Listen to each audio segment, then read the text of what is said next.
Дами и господа, този поздрав е направен от момчил и от неговата скъпоценна съпруга Ебру за неговия син Джем.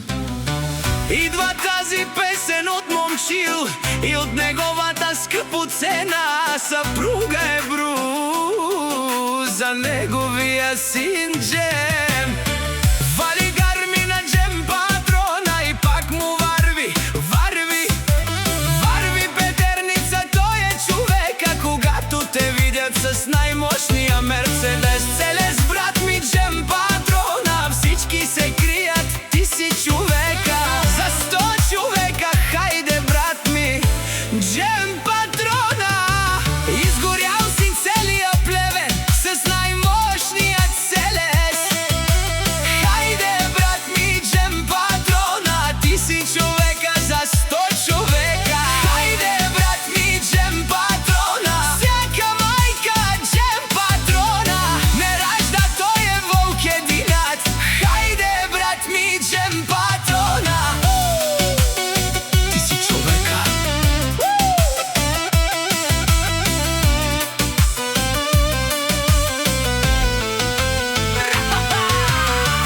Вали гарми на Джем патрона и все му върви, хей!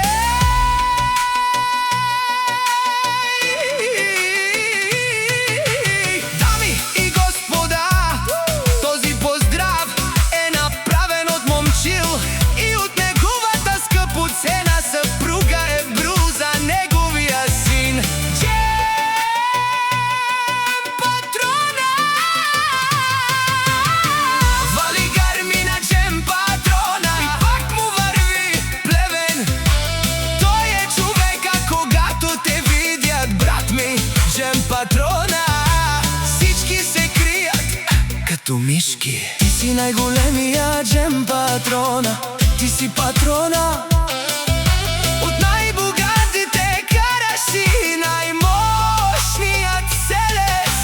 Идва този поздрав за Джем патрона, най-големия. Вали гарми на Джем патрона и пак му върви Плевен. Ти си човека, когато те видят, брат ми, Джем патрона.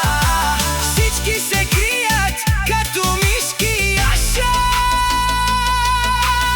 Имаш най-прекрасните родители, момчил и Ебру.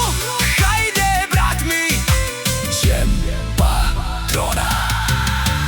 Ти си боса на Петерниза, ти си вълк единак. Ти си най-големия с твоя прекрасен баща, момчил, и твоята прекрасна майка Ебру. Хайде, брат му, Джем патрона. Имаш и всичко, къща, палат и най-мощния Мерцедес. И твоя баща, и твоята мойка сте най-добрите, най-големите.